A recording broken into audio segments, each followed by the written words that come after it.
seydi wadde Allah ne andi kam moƴƴo nelaɗo ne andi kam moƴƴo yimɓe ɓe nan gandi kam moƴƴo. assalamu aleykum wa rahmatullah. on calminama on juurama on ñagama duwa on ñagama yafuya on neldama duwa on jaafama to banggue men ga weltare ɓiɓɓe fulɓe andu diine maɗa fedda heblo sukaɓe afrique e dendagal pelle men whatsapp haardade men jogori ha ɗoyde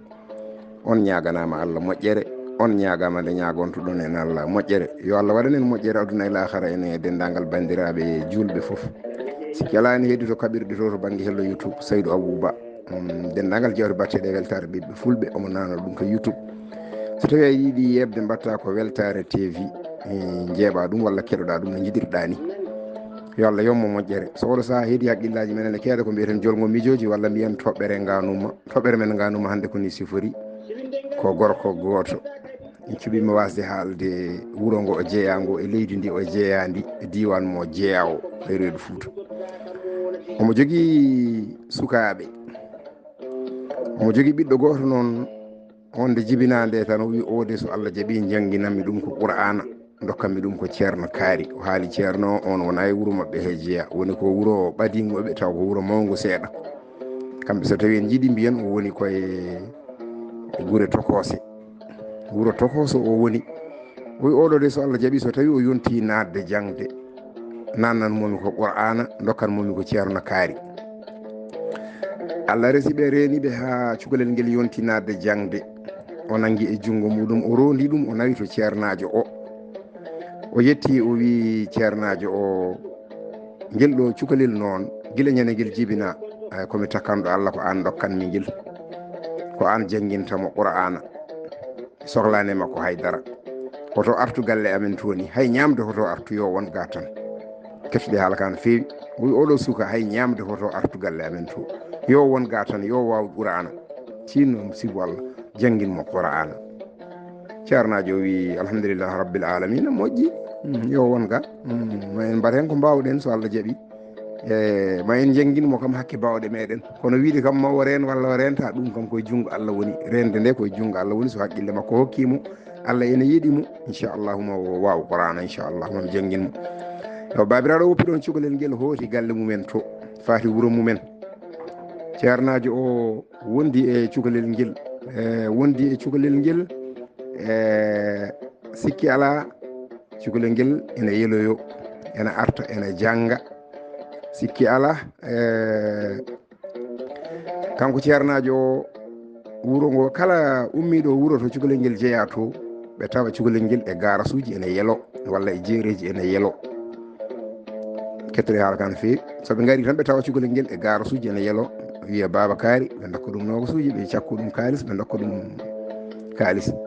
sikki ala noon kala koɗɗo noon wuuro so yi babiraɗo tan wiya an ɓinguel ma ngel e ngel jangga walla ngel jangata minen nde nde min gari garas fof min tawat ngel ɗon e ngel yelo e holko ganduɗa hen te mbiɗa ko yo yeloyo walla mbiɗa ko yo janggoy oye min kay nawno momi komo janggoya bisimillah kansata e jareten jafo ɗum eyyi sikki ala yimɓe wuuro mabɓe tan birtiɗo toon foof tawa ɗon cukalel ngel ene yelo so arti haalana babiraɗo deƴƴi ha waɗi saaha goto tan babiraɗo o ɓorni paɗe muɗum yeehi to ceernajo o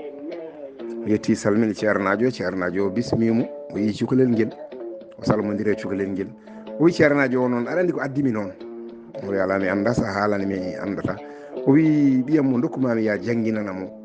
mbimi ko ya jangguinmo wona hoto yelnumo mbimi ko ya jangguinmo wona ya yelnumo mi ceernajo wi ka haala ko woni koye saabu yimɓe wuuro amen kala dawɗo ari ga wiyata ko yi cukalel ngel garas walla yi cukalel ngel jeere e ngel yelo kanko ceernajo o heɓɓiti o wi a namdimama ɓe kamɓe wiyoɓe jiimoɓe ɓe jiyatama ko satunde jangguete walla wona satunde jangguete ko satunde jangguete walla ko satunde yelete o wi min kam mi anda satunde jangguete walla satunde yelete kono aroɓe tan sallllahu alayhi wa sallam kono aroɓe tan ga so garti fof mbiyata ko jii cukalel ngel ene yelo e garasuji ene yelo e jeereji ɗum noon mbimi ko ya janggin mi wiyani ya yelnu ceernajo wi min mboɗo manki famde ko jiɗɗa haalde ko so wi ko aire janggueteɗo so neɗɗo ari ɗo tawatamo to yelete to so tawi noon ko aire jeleteɗo o so neɗɗo ari ɗo tawanmo to yelete to so tawi ko ñalɗi ene wawi tawnemo toon ñalɗi jangguetake so tawi almuɓe janggi ha ɓaari ene jeeloyo tawi ko ɗin ɗon heruji kam alay saago o yeloyto wala min mbimi ko ya jangguinmo wona ya yelnumo o wi an no neɗɗo addiranta neɗɗo cukalel a hokkani ɗum ko ñaami a hokkani ɗum koltu mum min komi joguiɗo galle koko ñamata koko yarata mboɗo jogui sukaɓe koko ñamata koko jarata so tawi a addi ɓiya wi yomi jangguine hoto mi yelnu haydara a hokkata kam ɗum no wonirta bandiraɓe sehilaɓe musidɓe tedduɓe ko ɗo haala ka woni batte neɗɗo so tawi itti ɓiyum namani ceerno yo janggin wiya ɗum hay ñamde hoto artu galle tawa an a waddani e cukalel ngel ko ñaami mbate ceernajo o so yelni guel ɗon cukalel ene foti yelnude ɗum walla yelnani fota yelnude ɗum ko namdal ko onon jaaboto mbate kanko ceernajo o no wiiri ni waktu janggueteɗo o almudu o yeloytako kono waktu mo jangguetake o almudu o yeloyto beeli ene adda ko ñaami hayso addanani mo kanko ceernajo o ko ñaami almudu o kam alay saago o yeloyo o daña ko ñaami mbati ɗum ene foti wonde walla fotani wonde so tawi ene jaabe ko onon jaaboto ɓeɗo bandiraɓe sehilaɓe musidɓe tedduɓe aroɓe e wuuro ngo almuɓe goni kawra e almudu tan ene yelo jaaha mbiya jinnaɗo mum almudu andu an ɓiye janggani mbate ɓeɗone ko mbaɗata ko ene moƴƴi walla moƴƴani so tawi ene jaabe ko onon jaaboto so tawi wonko weñi e haala he wona ɗum wonno saago men so wonko feewi hen koto Allah to Allah ko pewɗo pewnowo yo hollu en lawol peewal o rewne en hen o ko musidɗo moon Ibrahima Saydou Kane ɗaccon eke jaafoɗon on jarama yo Allah hollu en ñande wonde